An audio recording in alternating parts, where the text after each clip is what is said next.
Hello students, welcome again to my channel. मेरा नाम अखंड प्रताप सिंह है।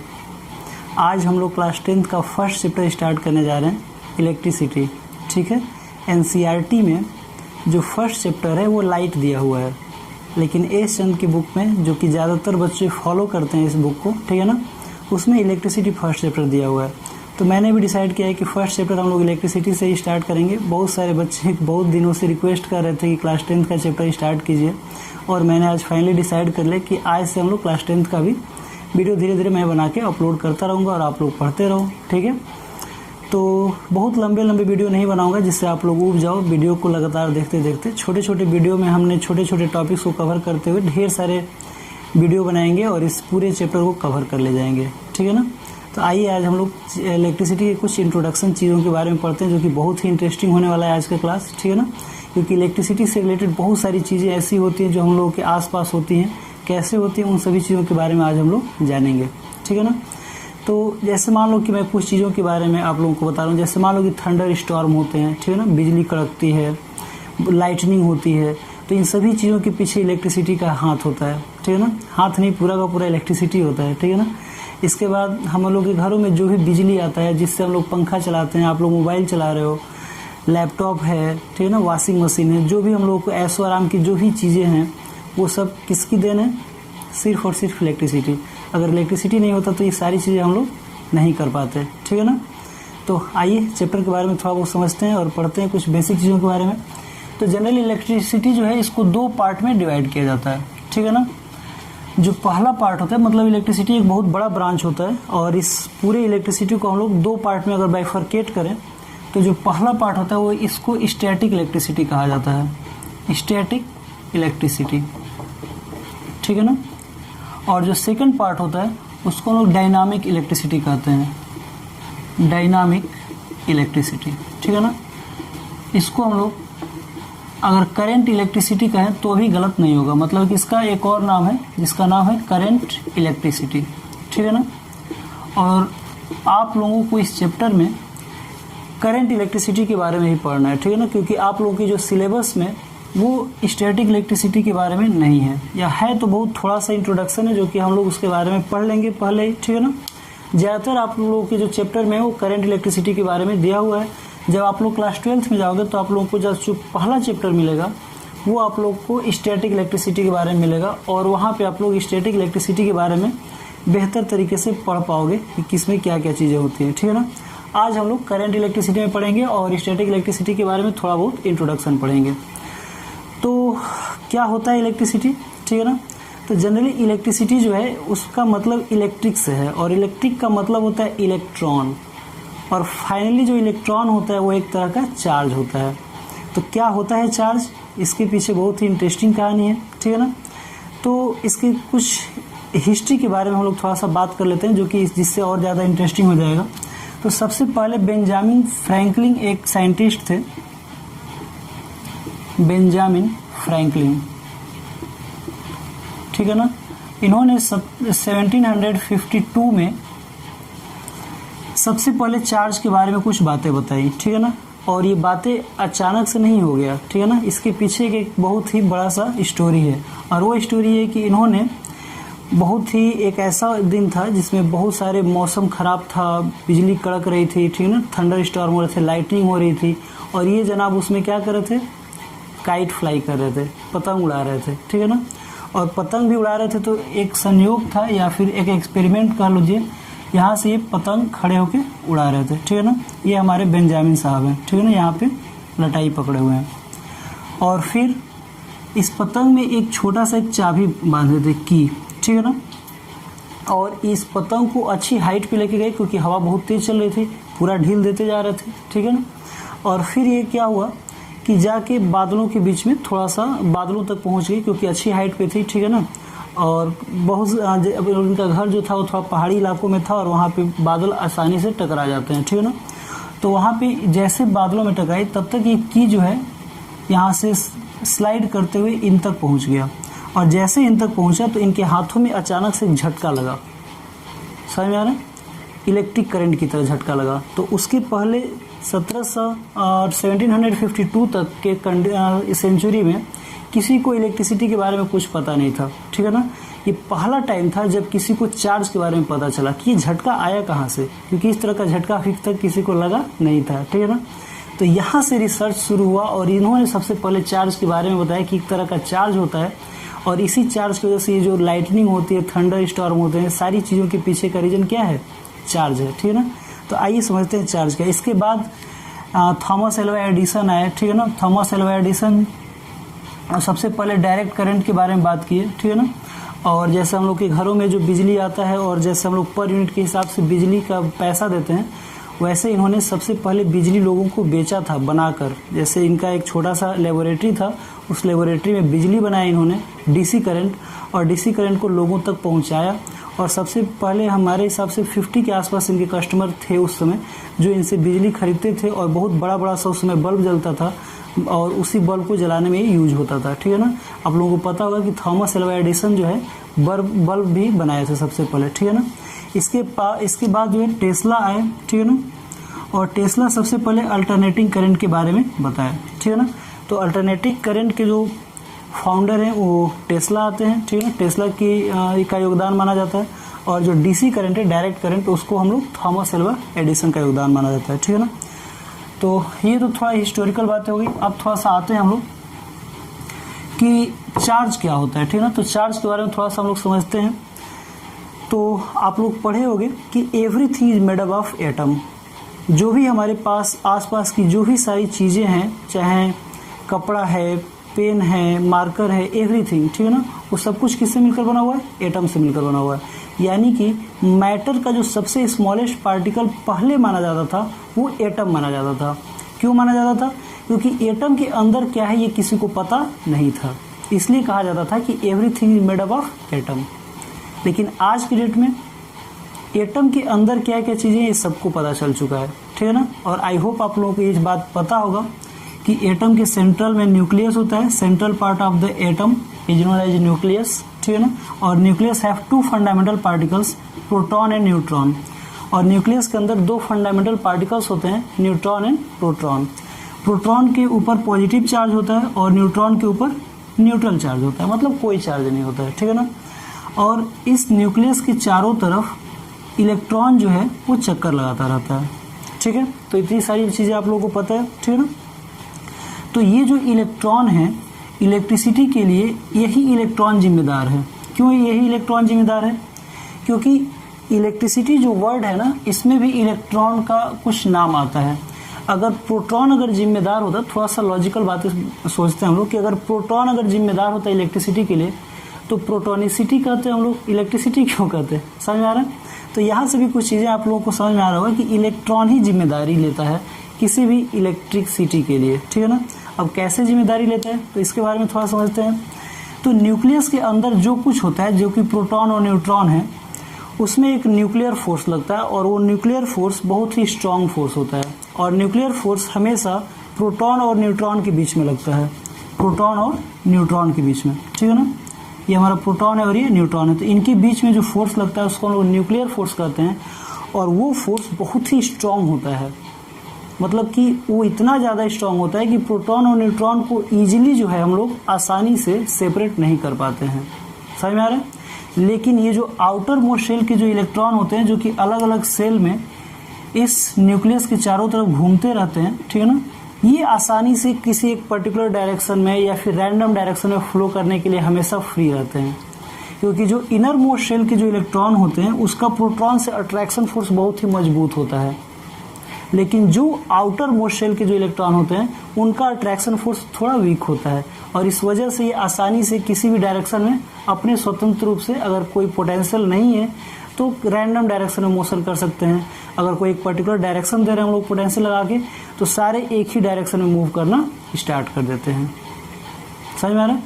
तो इससे क्या हमें पता चलता है? तो इससे पता हमें ये चलता है कि जो अगर देखा जाए, अगर आप लोग आगे पढ़ोगे तो पाओगे कि जो प्रोटॉन होता है, जो न्यूट्रॉन होता है, इसमें भी प्रोटॉन और न्यूट्रॉन से मिलकर बना होता है। जो न्यूट्रॉन होता है ना, ये भी एक इलेक्ट्रॉन और एक प्रोटॉन से मिलकर बना होता है, ठीक है। अगर आप लोग इलेक्ट्रॉन और प्रोटॉन का मास को जब ऐड करोगे तो मास ऑफ न्यूट्रॉन के बराबर हो जाता है, ठीक है ना। और इनके चार्ज को भी ऐड करोगे तो भी न्यूट्रॉन के बराबर हो जाता है। क्यों? क्योंकि इलेक्ट्रॉन के ऊपर जो चार्ज होता है 1.6 इंटू 10⁻⁻19 कूलम होता है, और प्रोटॉन के ऊपर जो चार्ज होता है 1.6 इंटू 10⁻⁻19 कूलम होता है।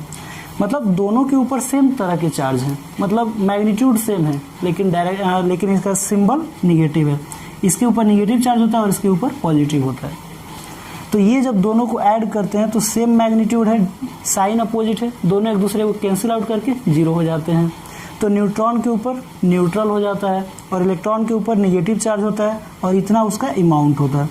जो कूलम होता है वो चार्ज का मेजर करने का एक यूनिट होता है, ठीक है। कूलम में हम लोग मेजर करते हैं।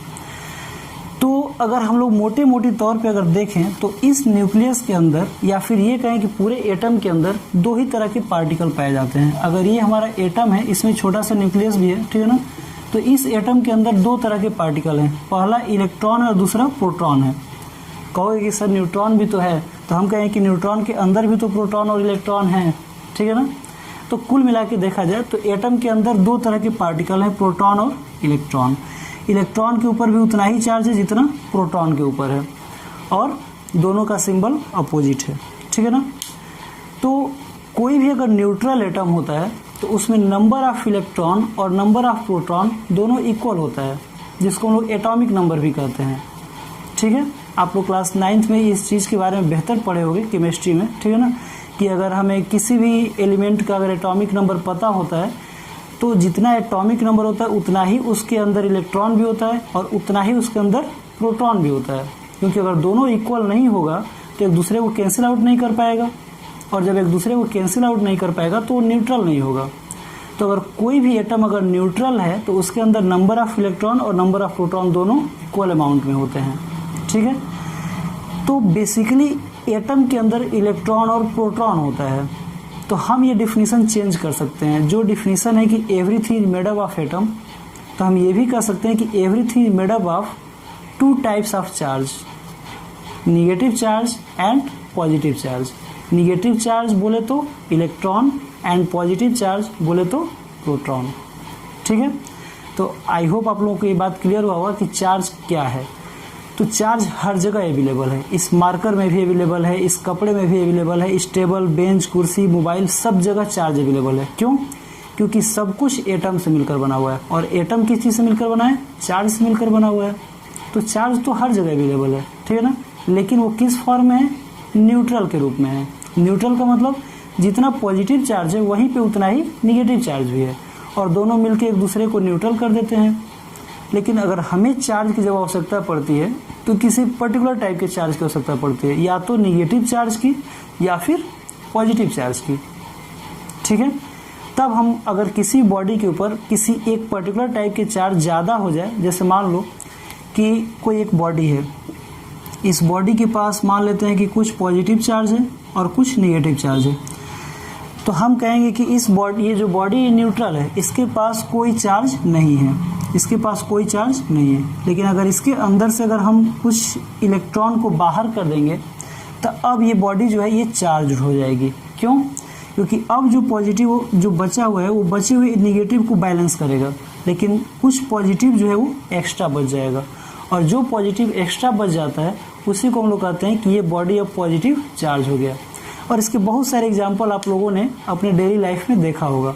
जैसे कम होता है उसको हेयर में जब रब करते हो तो छोटे छोटे पार्टिकल्स के पास जब ले जाते हो तो उसको खींचने लगते हैं। क्यों ऐसा होता है?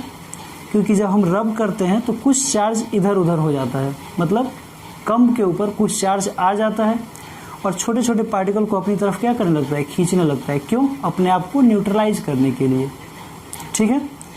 तो चार्ज आप लोगों को पता चला कि चार्ज होता है वो कितने टाइप्स के होते हैं। तो there are two types of charge, positive charge and negative charge, ठीक है ना। तो आइए इसका डेफिनेशन पढ़ते हैं और इसके यूनिट के बारे में भी और जानते हैं। तो चार्ज आप लोगों को पता चल गया होगा कि चार्ज क्या होता है। There are two types of charge. पहले तो चार्ज होता क्या है? अगर चार्ज को डिफाइन करना होगा तो हम कैसे डिफाइन करेंगे? तो जहाँ मैटर है वहाँ पे चार्ज है, क्योंकि मैटर जो है वो एटम से मिलकर बना है और एटम खुद चार्ज से मिलकर बना हुआ है। तो जहाँ पे मैटर होगा, किसी भी तरह का मैटर, तो वहाँ पे चार्ज अवेलेबल होगा, ठीक है ना। तो हम बोल सकते हैं कि charge is the fundamental properties of matter. Fundamental का मतलब बेसिक प्रॉपर्टी, इसी चीज से मैटर बना हुआ है, ठीक है ना। तो लिख सकते हैं कि इट इज द फंडामेंटल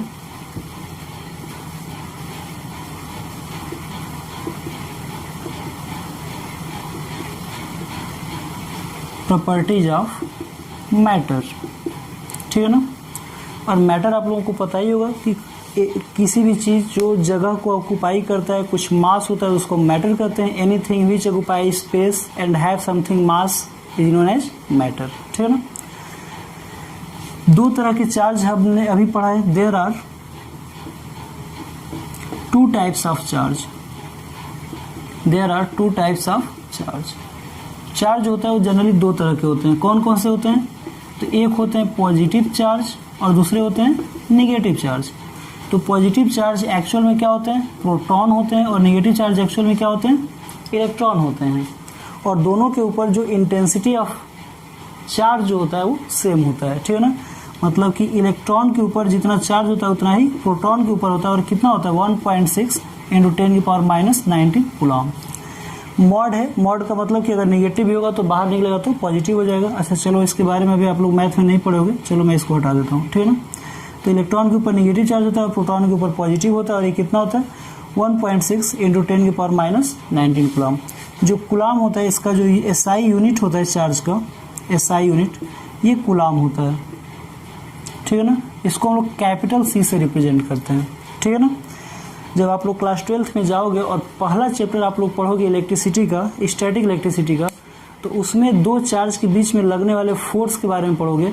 और जिस साइंटिस्ट ने उस चीज़ को डिराइव किया है उसका नाम कूलम्स था। और उसी के नाम पे हम लोग इस चार्ज की इंटेंसिटी को हम लोग डिफाइन करते हैं, ठीक है ना। तो ये हमारा चार्ज हो गया। और जो आप लोग पढ़े होंगे जैसे मैग्नेट होता है कि लाइक पोल हमेशा मैग्नेट एक दूसरे को क्या करते हैं? रिपेल करते हैं। और अनलाइक पोल हमेशा अट्रैक्ट करते हैं। वैसे ही like charge always repel each other and unlike charge always attract each other, ठीक है ना। तो ये भी इसका प्रॉपर्टी है कि जो लाइक चार्ज होगा, लाइक चार्ज का मतलब पॉजिटिव पॉजिटिव या फिर निगेटिव निगेटिव, ठीक है ना। Always repel each other and unlike charge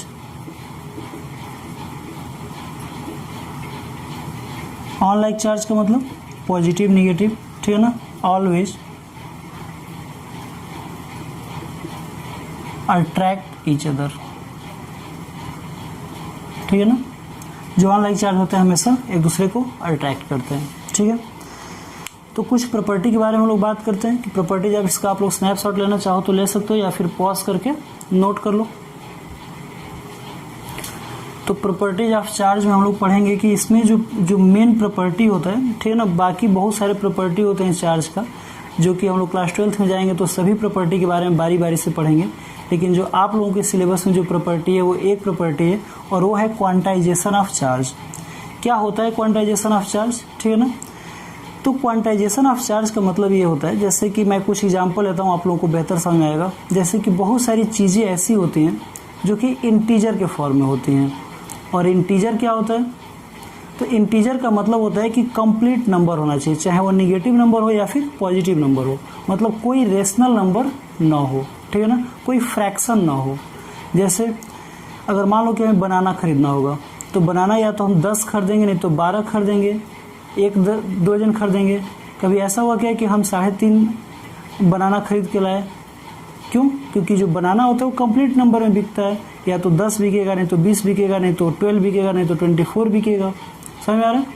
जैसे मैं मार्कर अगर खरीदने जाऊँ तो हमेशा मैं 1 मार्कर लूँगा या 2 मार्कर या 10 मार्कर, मतलब एक कंप्लीट नंबर में लूँगा।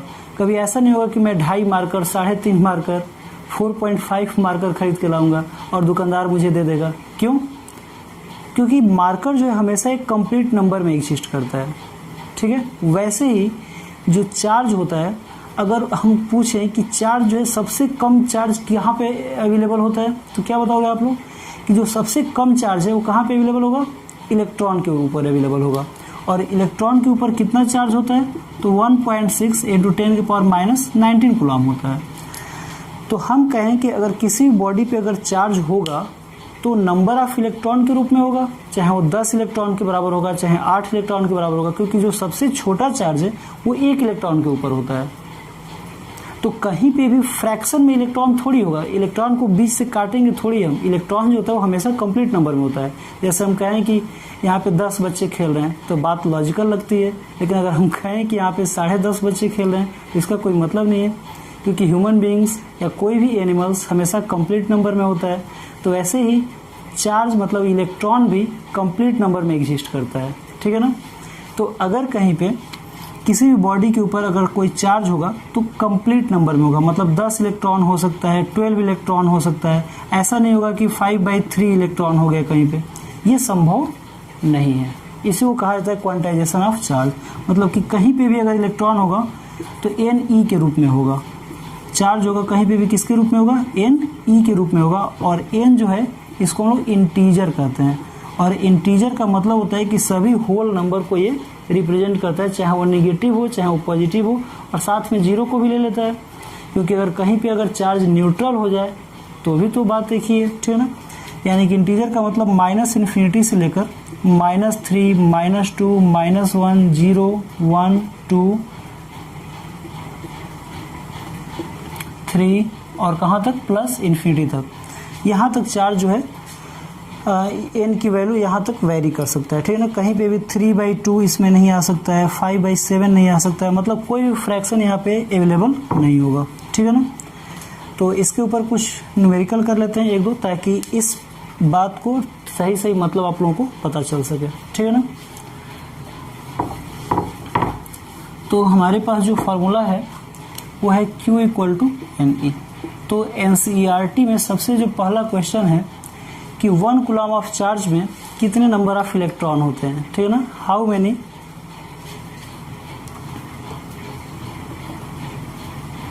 How much electron available in 1 coulomb of charge, ठीक है ना। 1 कूलम ऑफ चार्ज में कितने नंबर ऑफ इलेक्ट्रॉन अवेलेबल होगा, ठीक है ना। तो बहुत आसानी से निकाल सकते हैं। टोटल जो चार्ज दिया है Q की वैल्यू ये कितना दिया है, 1 कूलम दिया है, ठीक है ना। एक क्वेश्चन में दिया हुआ है और ये मैं सोल्यूशन बता रहा हूँ, ठीक है ना।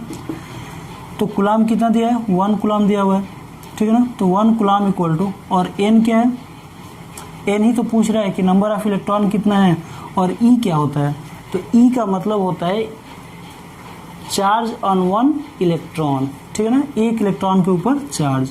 तो ये कितना होता है 1.6 इंटू 10⁻⁹ कूलम। तो यहाँ से n की वैल्यू निकाल सकते हैं, तो ये इधर आ जाएगा, तो ये कितना हो जाएगा 1/1.6 इंटू 10⁻⁹ कूलम, ठीक है ना। तो इसको सॉल्व कर लेते हैं। तो आप लोगों को पता होगा कि 10 जो -19 है ये ऊपर जाएगा तो 10⁻+19 हो जाएगा, ठीक है ना। तो ऊपर जाएगा तो कितना हो जाएगा 10⁻+19 अपॉन 1.6 हो जाएगा, ठीक है ना। तो यहाँ पे हम लोग क्या करते हैं कि ऊपर नीचे 10 से मल्टीप्लाई कर लेते हैं। तो ऊपर 10 से मल्टीप्लाई करेंगे तो 10⁻19 अपॉन नीचे कितना हो जाएगा 16 हो जाएगा।